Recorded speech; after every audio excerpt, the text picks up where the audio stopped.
Hello! Aujourd'hui, je vous retrouve pour un vlog que j'attendais un peu et je sais que parmi vous, il y a au moins une ou deux personnes qui l'attendaient aussi. Et voilà, je suis trop contente d'être là et de faire ça. Et en même temps, j'ai un petit peu peur parce que j'ai décidé de lire tous les Twilight. Pourquoi lire tous les Twilight? Pour ça, il faut que je vous fasse un petit historique de Twilight dans ma vie. Donc j'ai découvert Twilight avec le tout premier film en fait, et j'avais beaucoup aimé, mais à l'époque je devais avoir, je sais pas, 10 ou 11 ans, quelque chose comme ça. Et ma sœur, elle avait Fascination, qu'elle avait lu, et elle me l'avait prêté, et du coup Fascination je l'avais lu et relu pas mal de fois. Je me rappelle, je le lisais super vite, je l'ai beaucoup lu, mais je savais pas qu'il y avait une suite. Pourtant ça présageait plutôt d'une suite, mais comme ma sœur ne les a jamais continués, moi je les ai jamais continués non plus. Et c'est que plus tard, quand j'étais au collège, que ma cousine était fan de Twilight, des films, parce qu'elle lisait pas. Elle m'avait un petit peu prise en otage pour qu'on se fasse un marathon, donc je les avais tous regardés d'une traite. J'avais vu tous les films, mais j'en avais pas beaucoup de souvenirs parce qu'on avait tout vu en une nuit, et voilà, bref. Donc voilà, je me rappelais des grandes lignes et c'est tout. Et après, je me suis pas mal désintéressée de Twilight parce que il y avait ce truc où tout le monde se moquait un petit peu de Twilight, et adolescente con que j'étais, je suivais le mouvement sans me demander si vraiment est-ce que ça méritait toute la haine que cette saga avait, voilà. Bref, les années ont passé et mes préjugés se sont un peu estompés, on va dire. Et c'est genre l'année dernière ou l'année d'avant, je sais plus, que Ling the Sun a parlé justement de Fascination dans un de ses coins lecture, parce que il fait partie des gens qui à l'époque avaient beaucoup craché sur Twilight sans avoir lu les livres ni rien. Et du coup, il l'a lu, et franchement, il en a parlé d'une manière où ça me donnait trop envie de les relire, surtout que ça représente quand même une certaine période de ma vie, en tout cas le premier, puisque les autres, comme je vous l'ai dit, je les ai jamais lus. Et ça me donnait bien envie de relire Fascination et tout. Et en 2020, alors je sais pas si c'est à cause de la sortie de Midnight Sun ou ce genre de truc, mais j'ai eu un moment Twilight, c'est revenu en force. J'avais grave envie de relire le premier et de lire les autres livres, sauf que je les avais pas. Du coup, je me suis refait tous les films à la suite, et ça m'a donné encore plus envie de lire les livres. Du coup, cet automne, vous vous rappelez peut-être, mais du coup je les ai tous achetés.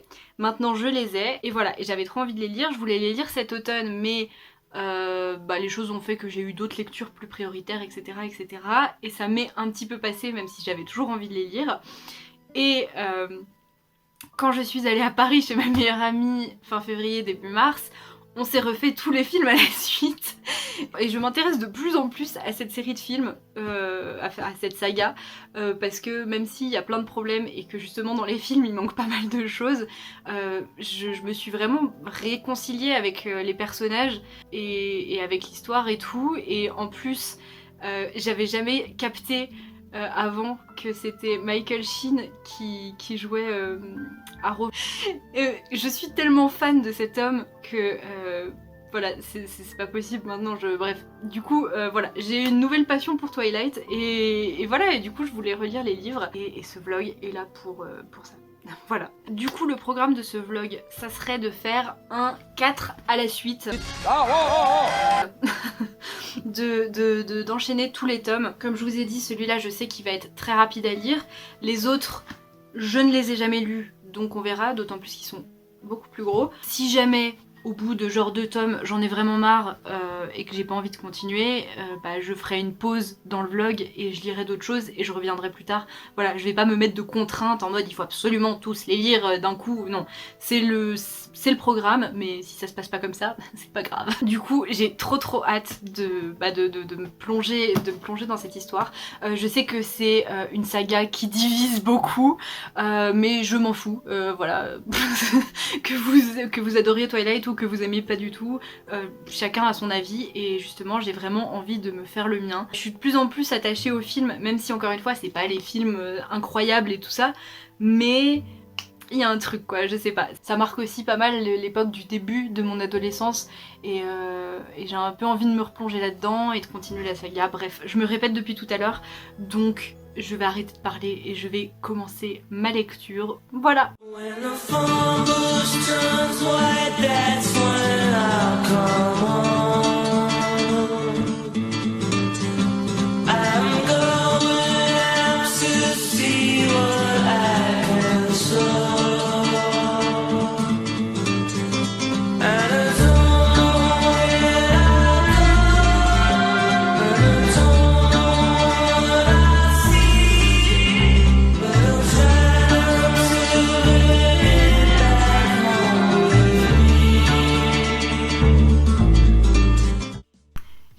Centaine de pages, j'en suis donc au chapitre 5, groupe sanguin, et waouh, je m'attendais pas à être aussi à fond. En fait, pour tout vous dire, j'avais un peu peur de trouver Bella insupportable parce que dans beaucoup de romans adolescents qui sont narrés à la première personne avec ce type de personnage principal, en général c'est vraiment le genre de personnage que j'aime pas du tout, enfin qui m'énerve très vite.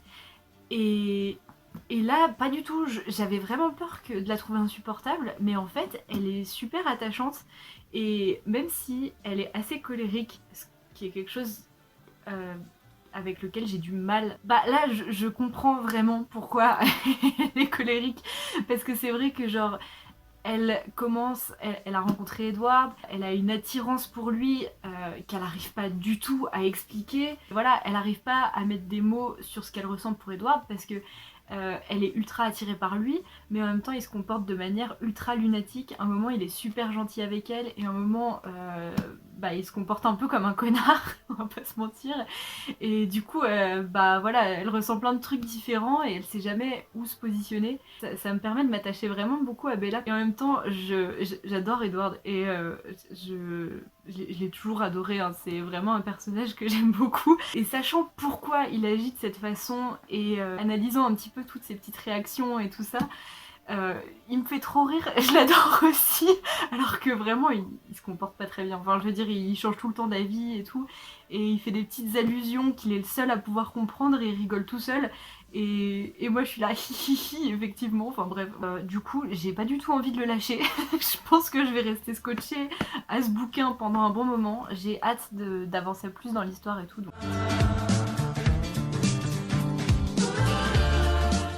J'en suis au moment où Bella rencontre Jacob pour la première fois. Bon, déjà, c'est assez marrant parce que du coup, y a des trucs qui me reviennent juste avant que je les lise.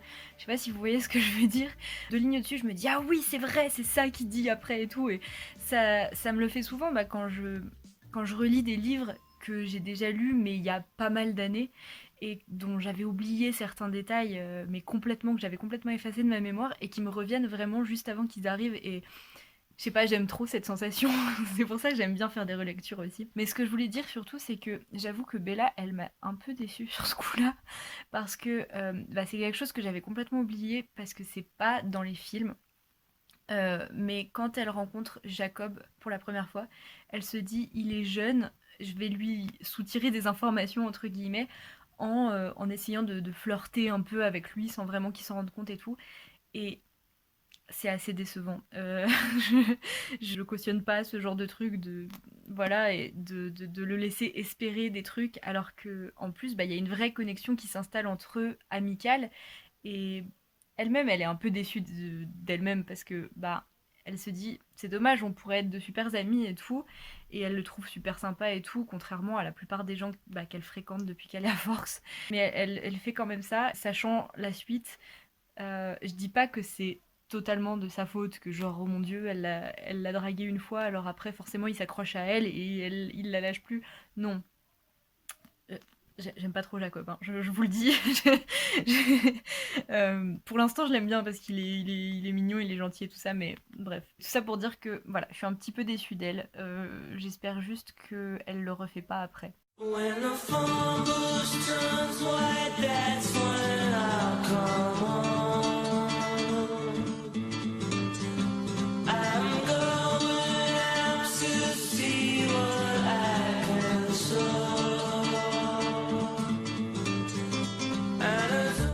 Hey, petite update en direct de mon petit déjeuner. J'ai l'impression de faire ça dans tous mes vlogs lecture.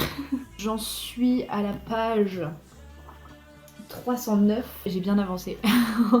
À vrai dire, j'étais tellement à fond dans ma lecture que j'ai même pas pensé à vlogger, à faire des updates, alors que j'avais des choses à dire.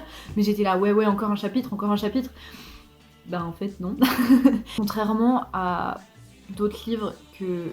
Bah, par exemple, Le Seigneur des Anneaux, que j'ai lu en vlog, bah, j'étais obligée de faire des pauses parce que physiquement, c'était épuisant comme lecture. Et ça, comme ça va tout seul, bah, mon corps se fatigue pas, j'ai moins besoin de faire des pauses. Et du coup, ben, j'oublie de faire des updates. Mais bref, j'aime toujours autant. J'avoue que Edward est un peu relou avec ses sauts d'humeur et ces moments où il change du tout au tout et qui se met à vraiment être en colère. Voilà, c'est ça que je cherchais. C'est ces pointes de colère comme ça qui sont un peu flippantes quand même. Mais il y a des éléments qui seraient vraiment dans une relation, qui auraient vraiment leur place dans une relation ultra toxique. S'il y avait aucune raison derrière les humeurs d'Edward en fait. Mais là, il a des raisons en fait, puisque c'est un vampire et que il est tiraillé entre plein de trucs quoi. Mais sinon, voilà, bah ils ont appris à faire connaissance. Au début, c'était compliqué, et puis c'est toujours compliqué. Mais maintenant, ils sont amoureux. Ils sont vraiment amoureux et ils sont tellement mignons tous les deux. Je vais essayer de ne pas me laisser à lire toute la journée. Mais il me reste 200 pages et à mon avis, il sera terminé ce soir. J'ai bien avancé dans ma lecture, tellement avancé que j'ai terminé. Voilà, c'était chouette. Voilà, c'est ma conclusion. J'ai été assez agréablement surprise parce que je vous avoue que j'avais un peu peur en fait de me lasser très vite ou de pas accrocher vraiment autant que ce que je l'espérais et tout ça. Et finalement, j'ai été beaucoup plus embarquée dans l'histoire que ce que je pensais. Alors après, celui-là, je l'avais déjà lu, même si ça datait il y a vraiment longtemps, je l'avais déjà lu, donc je savais à quoi m'attendre et tout ça.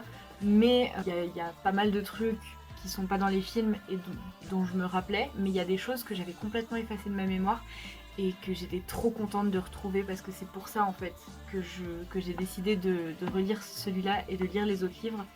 C'est pour avoir les détails qu'on n'a pas dans les films et qui m'intéressent vraiment parce que j'adore la famille Cullen et je veux vraiment en savoir plus sur eux quoi. Et j'avais pas mal oublié l'histoire de Carlisle, je me rappelais des grandes lignes à peu près, mais j'étais trop contente qu'on en reparle ici, que Edward raconte l'histoire de Carlisle parce que j'avais oublié pas mal de trucs et j'étais trop contente du coup de relire ça.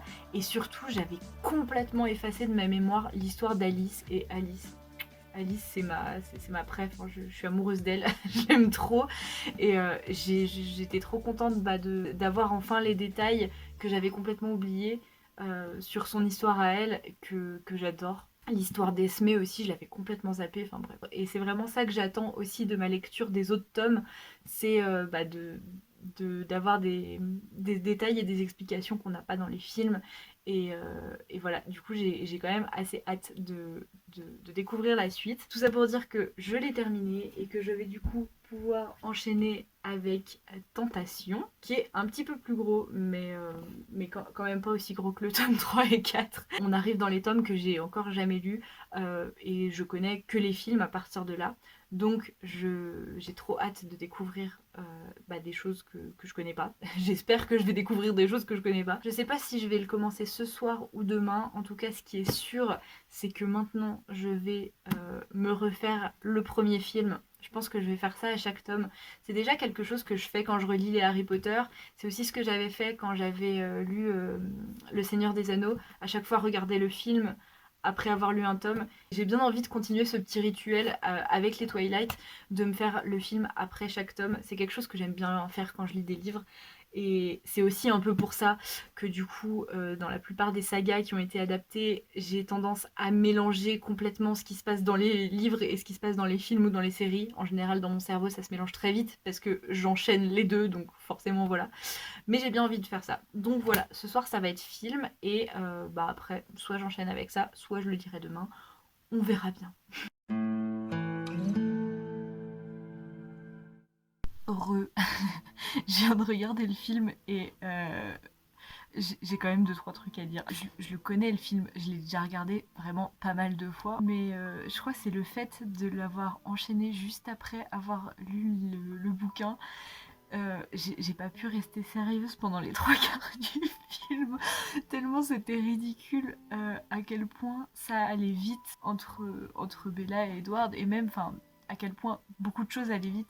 Alors, c'est normal de devoir raccourcir des choses et tout, parce que bah, c'est un film de 2 heures qui adapte un livre de 500 pages, donc c'est normal quoi. Mais j'avais jamais capté à quel point c'était ridicule le fait que ça aille trop vite au début justement, parce qu'ils se sont à peine rencontrés, ils ont à peine échangé quelques mots, il s'est vraiment pas passé grand chose avant qu'ils se fassent des déclarations et des grosses révélations, ce qui n'a pas de sens parce que du coup ils passent du temps ensemble après. Et bah, dans le livre, c'est pas comme ça, ils passent quand même pas mal de temps à s'observer chacun de leur côté, on sait ce qui se passe dans leur tête et ils passent quand même pas mal de temps ensemble avant de dire oh mon dieu je suis amoureux, tu es ma vie maintenant, ce genre de truc. Et du coup voilà, ça m'a fait beaucoup rire. Et puis aussi tout le truc où Bella se demande mais qu'est-ce qu'il a et tout, et qu'elle découvre que c'est un vampire, c'est grave marrant dans le film à quel point genre ça la dérange pas plus que ça que les vampires existent. Que dans le livre elle est vraiment en mode, elle refuse d'y croire, elle se dit mais non je suis ridicule avec mes pensées. Quand elle donne ses théories à Edward, elle est vraiment, elle se dit il va me prendre pour une tarée et tout, elle arrive pas à le dire et tout, alors que là elle le lâche comme ça et il est là, oui exactement c'est ça.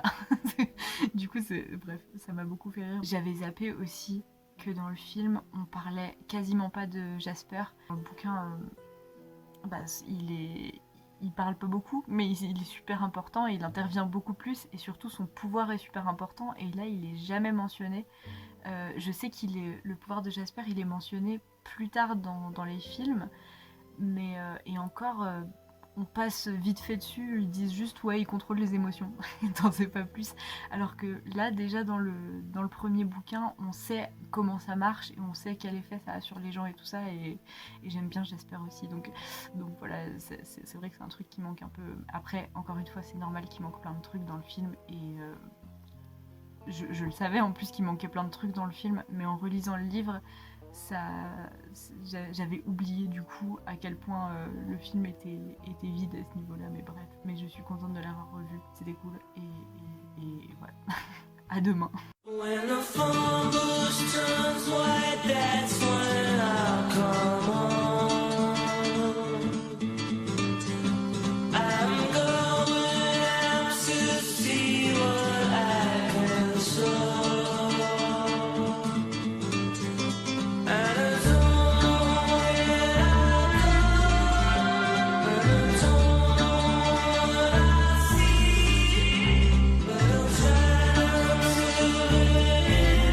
Je suis super contente, j'ai tout juste lu les 2 premiers chapitres, mais déjà je suis ravie parce que Carlyle a expliqué à Bella qu'est-ce qui lui avait fait sauter le pas de transformer Edward, qui a été le premier des Cullen à être transformé par Carlyle, et comment il avait pris sa décision et comment ça s'était passé et tout.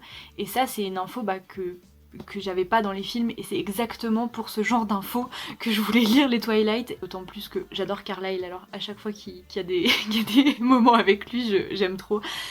Vous l'aurez compris, j'aime beaucoup les Cullen d'une manière générale, mais bref, voilà, du coup je suis contente. Bon, ceci dit, je trouve que la répulsion qu'a Bella pour le fait de vieillir, ne serait-ce que d'un an ou de quelques jours et tout, même si on comprend que c'est par rapport à sa relation avec Edward, je trouve que c'est ultra malsain.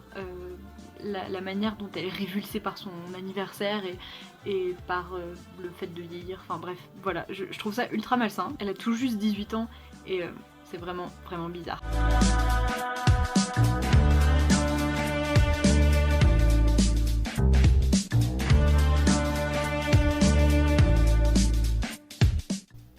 Je suis choquée de à quel point la situation s'est cassée la gueule vite. Je suis encore sous le choc, genre je savais ce qui allait se passer, je savais ce qui allait arriver parce que j'ai vu le film, mais je m'attendais pas à ce que ce soit aussi brutal et aussi rapide. Bref, du coup, comme là, ça va être pas mal la déprime, je vais faire une pause dans ma lecture. Et j'ai un petit peu de temps devant moi pour peut-être tourner une vidéo. Je vais reprendre le tag que Brunel a sorti aujourd'hui.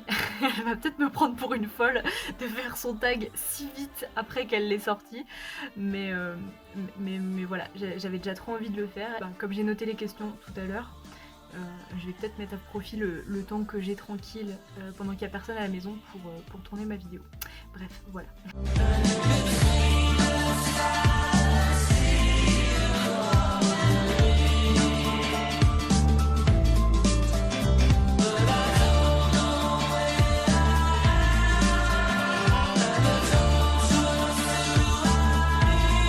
Waouh, cette lecture est en train de m'éclairer sur beaucoup de choses.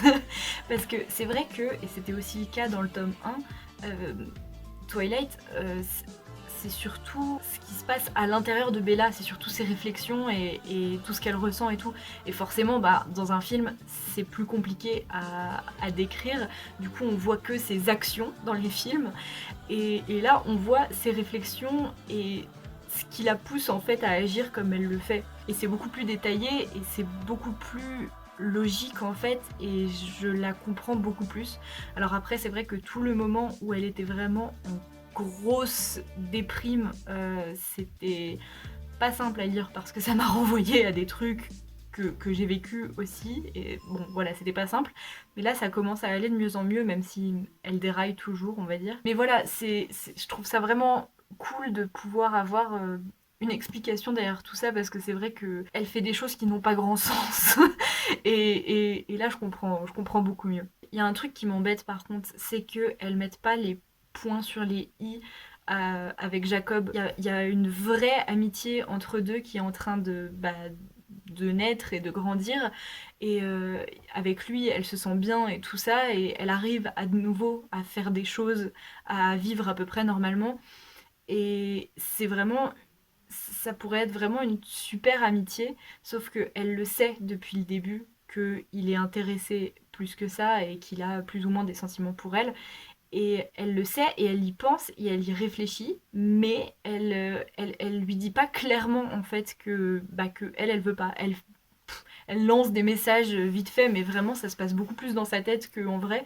Et du coup, bah, ça me déçoit un peu d'elle, parce que dans les films, je pensais que genre, elle se rendait pas compte en fait des sentiments que Jacob avait pour elle, mais en fait, si, elle le sait depuis le début, et elle fait rien pour l'empêcher, alors qu'elle sait qu'elle veut pas de ça, et ça m'embête un peu. Ceci dit, cette lecture, je crois, est en train de me réconcilier avec Jacob. Parce que dans les films, c'est vraiment un personnage que j'aime pas du tout. Jacob, je suis vraiment en colère contre lui pour beaucoup de choses. Et là, eh ben, déjà, il est moins colérique. Même dans le deuxième film, il est...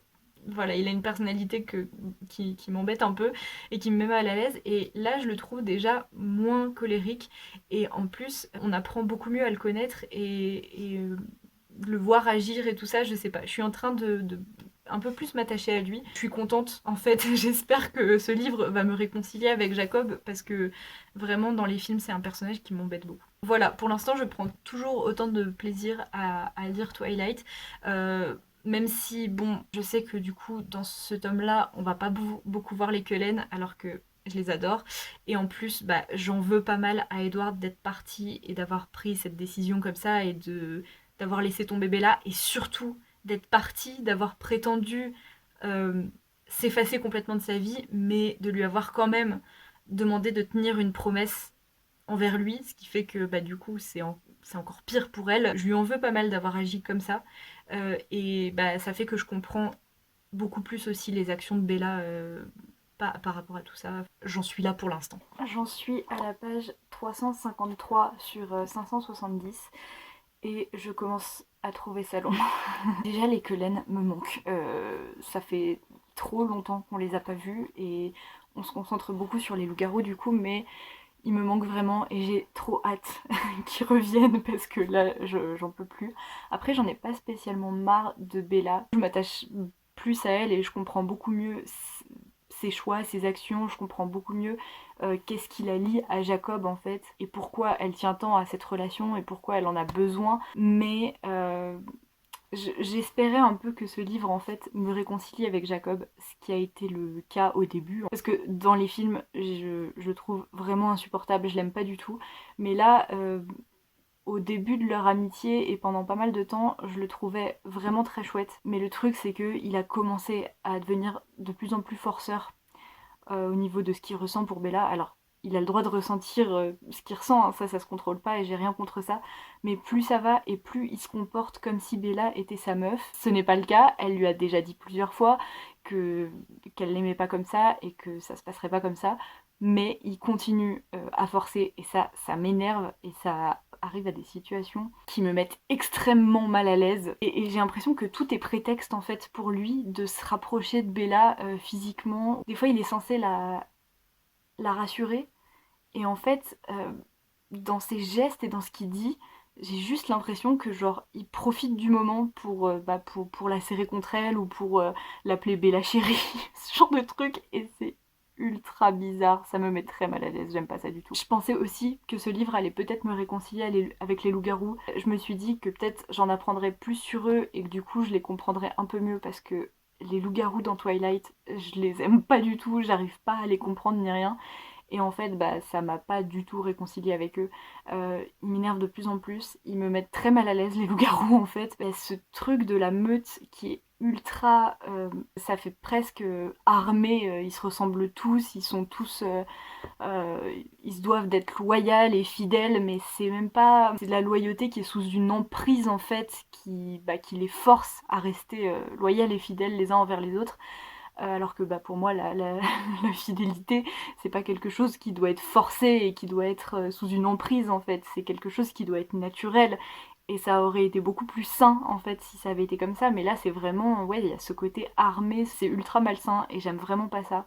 En plus, je peux comprendre qu'ils détestent les vampires de manière générale, parce que les vampires c'est quand même des prédateurs à la base qui tuent des humains, mais on dirait qu'ils les détestent plus par principe et pour avoir une excuse pour pouvoir massacrer quelqu'un plutôt que par rapport à leurs actions en fait. Parce qu'ils détestent les Quelaines par principe, alors que les Quelaines ne font de mal à personne, ils ont jamais dérogé à ça, alors que les loups-garous n'arrêtent pas de céder à leur colère, genre tout le temps. Enfin, je dis pas qu'ils font aucun effort, mais franchement, ils sont beaucoup trop dans la violence et dans la colère. Ils ont tendance à dénigrer en fait toutes les personnes qui fonctionnent pas comme eux, qui pensent pas comme eux, et c'est pour ça qu'ils me mettent ultra mal à l'aise et que j'arrive pas à les apprécier. Donc voilà. Du coup, comme ce tome est vraiment très porté sur les loups-garous, même si c'est assez intéressant et que ce que traverse Bella est intéressant et tout ça, j'avoue que je commence un peu à en avoir marre des loups-garous et que j'ai envie de retrouver mes vampires. Mais bon, il me reste 200 pages, je pense que ça devrait pas me prendre trop de temps et à mon avis on va pas trop tarder à retrouver les Quelaines. Il me manque trop. Il me manque trop, j'en ai marre.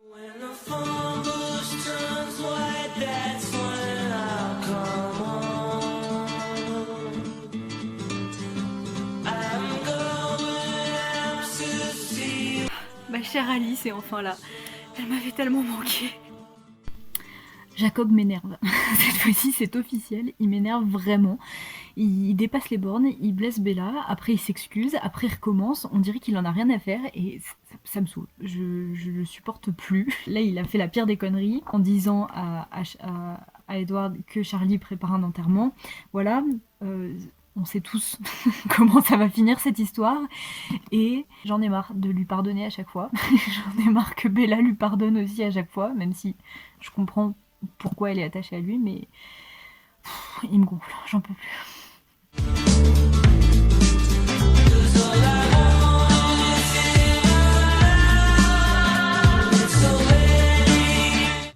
Ça me rend dingue que Bella ait toujours l'air de penser que Edward ne l'aime plus, alors que il était prêt à se suicider plutôt que de vivre dans un monde où elle était pas là quoi. Je comprends pas pourquoi elle a toujours pas tilté, mais bon bref.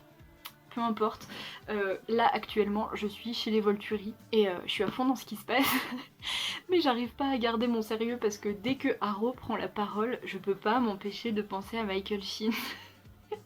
Et ce mec, cet homme, je l'adore déjà, mais surtout il me fait rire pour aucune raison. Genre c'est juste Michael Sheen, voilà, c'est un petit rayon de lumière. Mais d'ailleurs je pense que c'est grâce à lui en fait que j'aime autant Arrow, parce que d'habitude j'aime pas les antagonistes, j'arrive à genre avoir de l'empathie mais j'arrive pas à vraiment les apprécier ou quoi. Et Arrow, je le surkiffe, je suis fan, mais je pense que c'est parce que bah, je l'ai découvert dans les films avec Michael Sheen en fait, et j'aime tellement cet acteur que du coup je suis ultra attachée à Arrow et voilà. Et du coup je passe un très bon moment, mais j'arrive pas du tout à garder mon sérieux. Enfin bref, là il me reste un peu moins de 100 pages, je pense que ça sera terminé aujourd'hui.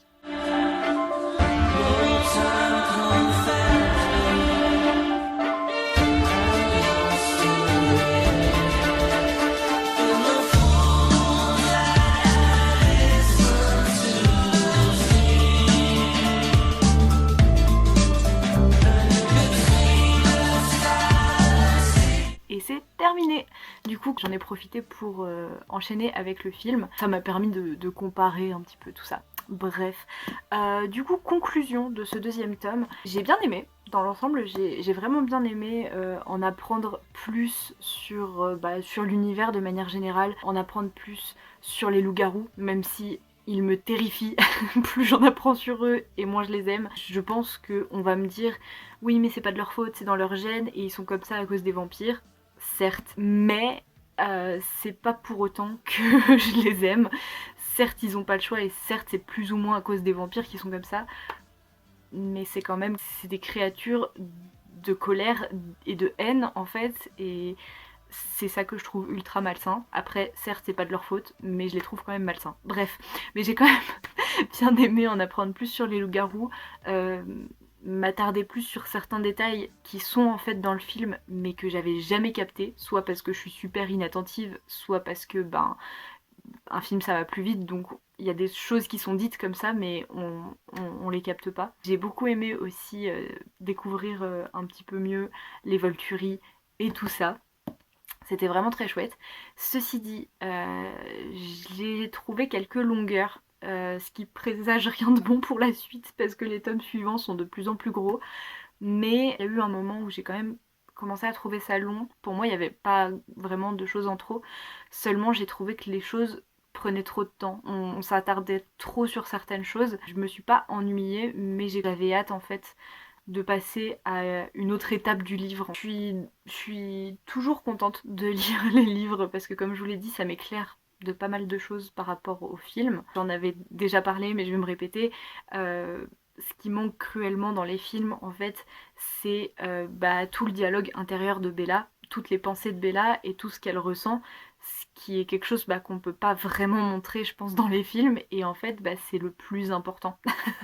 Ce qui est vraiment dommage parce que quand j'avais vu que les films, je m'étais pas rendu compte à quel point Bella touche le fond, à quel point elle est mal et à quel point sa santé mentale se dégrade, à quel point elle court après ses hallucinations parce que certes dans le film il y a les hallucinations mais on nous explique pas vraiment qu'elle est accro à ça et que c'est ça qu'elle recherche. Ça m'a vraiment beaucoup éclairée et je comprends beaucoup mieux en fait les choix de Bella et pourquoi elle est incohérente dans ses actions et aussi à beaucoup de moments à quel point elle est effrayée. En plus de tout ça, elle vit des moments ultra traumatisants, genre par exemple la première fois qu'elle voit les loups où il y a Laurent et tout ça et elle passe vraiment à côté de la mort. Elle est censée être terrifiée, tétanisée et tout ça.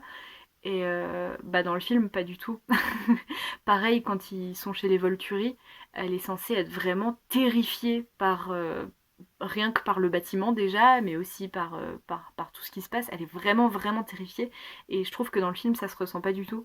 Donc voilà, je suis très contente de l'avoir lu. Et même si j'ai trouvé ça un petit peu long, j'ai hâte de lire le 3e tome. Voilà, je vais pas me lancer tout de suite parce que j'ai très mal à la tête, mais je pense que dès demain, je vais entamer ce petit pavé. When the phone booth turns white, that's when I'll come.